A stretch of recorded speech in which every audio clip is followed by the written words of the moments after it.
Bicara tentang ibadah sehari-hari, umat Islam nampaknya tidak bisa dilepaskan dari hukum tentang najis.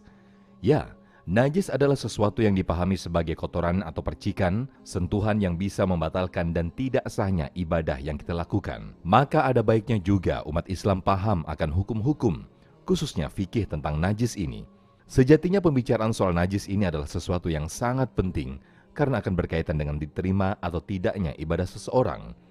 Maka tak heran ada ahli ibadah yang masuk neraka karena abai akan kesucian dari ibadahnya. Tentunya ini tidak ingin terjadi kepada kita yang di ujung setiap ibadah kita adalah surga.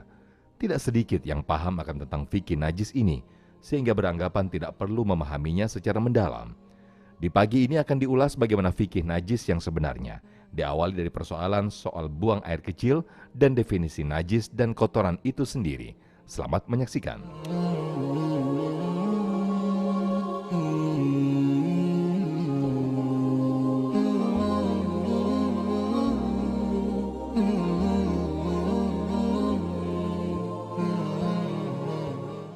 Para jamaah yang dirahmati Allah, di kajian kita adalah di bab faslun masalah izalatun najasah. Akan menambah pengetahuan kita tentang ibadah kita sehari-hari. Qala wa kullu ma'in kharaja minas sabilaini najisun illal mani. Semua yang keluar dari depan dan belakang kemaluan kita, semuanya najis kecuali air mani.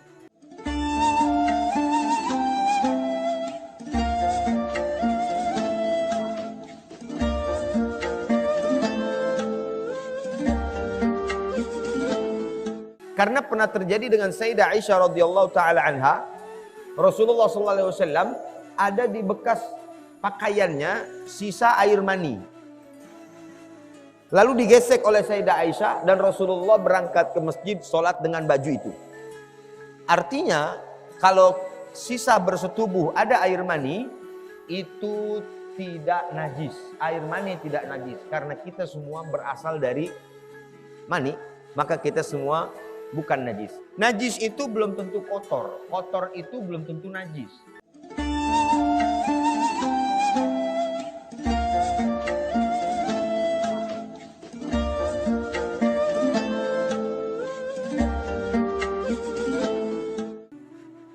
Najis itu belum tentu kotor. Kotor itu belum tentu najis. Bisa jadi ada seorang yang bajunya kotor. Kotor tanah. Tapi masih bisa dipakai buat sholat karena tidak ada najisnya. Karena tanah itu tidak najis. Bisa jadi orang itu tidak nampak bersih, tapi ketika dia di toilet, kotoran air seniknya berciprat ke celananya, baju celana itu sebenarnya tidak nampak kotoran, nampaknya bersih, tapi pada hakikatnya celana itu najis, tidak boleh dipakai buat sholat. Jadi kotor itu belum tentu najis, najis juga belum tentu kotor. Yang keluar dari depan kemaluan kita ada 4. Pertama air seni, itu najis. Yang kedua air madhi, air madhi pakai dzal. Air madhi itu air yang putih tipis yang keluar ketika syahwat itu bergejolak. Nah ini najis. Yang ketiga ada air wadi. Air wadi itu air yang biasanya keluar di ujung ketika kita buang air kecil. Kita buang air kecil lalu di ujungnya keluar sedikit. Nah itu termasuk najis. Itu termasuk najis. Adapun yang keempat yaitu air mani tidak najis. Artinya Bapak, kalau air mani ada di sarung kita dan kita ingin sholat, sarung tidak ada yang lain kecuali itu, kita pakai untuk sholat, sarung itu masih bisa dipakai buat sholat ataupun tempat tidur kita.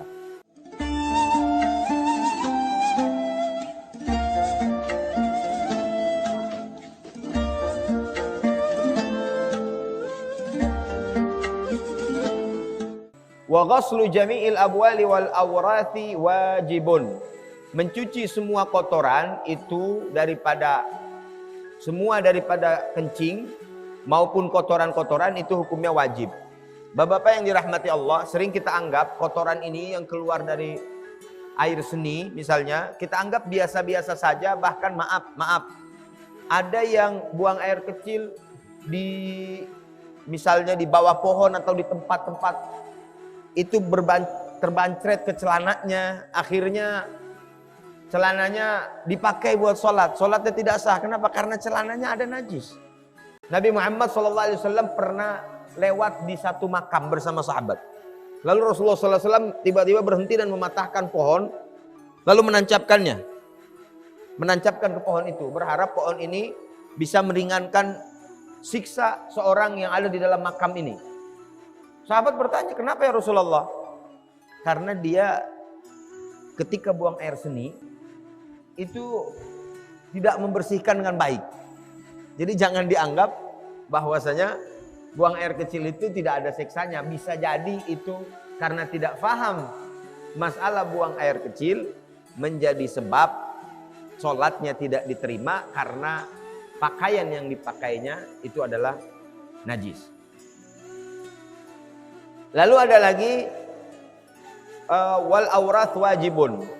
Itu hukumnya wajib illa baulus sabi alladzi lam ya'kulu ta'am fa innahu yathuru bi rasyil ma'i alaihi. Kecuali kita punya anak kecil yang masih kecil, tidak belum makan kecuali air susu ibunya.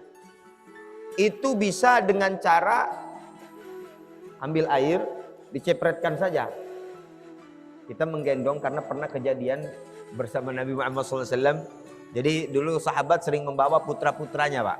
Jadi kesunahan kita juga, kalau kita punya putra, putri, kita minta didoakan. Kita bawakan kepada orang-orang soleh. Barangkali doanya itulah yang menyebabkan diterima oleh Allah, sehingga mujurlah nasib anak kita. Ada seorang membawa putranya kepada baginda Nabi Muhammad SAW. Lalu Rasulullah SAW memangkunya. Dan tiba-tiba membuang air kecil putra itu, bayi itu, yang belum makan kecuali air susu ibunya. Lalu Rasulullah SAW hanya meminta air dan memercikkannya saja. Nah, ini bukti bahwasanya air seni dari anak yang masih kecil itu hanya cukup dengan dicepretkan saja. Itu terjadi pada Ummu Qais bagaimana dalam hadis yang diriwayatkan oleh Imam Bukhari dan Imam Muslim.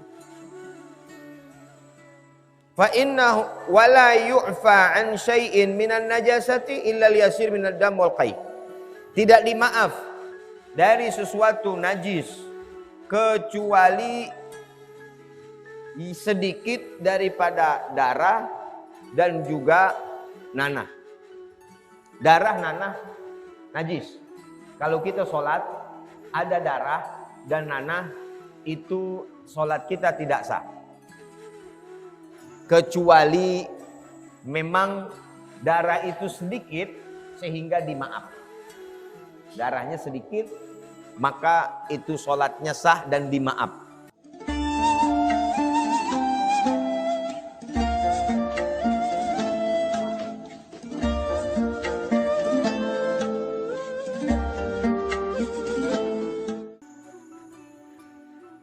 Ada selain darah juga dan qai dan apa namanya tadi nanah, itu ada juga yang sering dipertanyakan, muntah yang keluar dari mulut.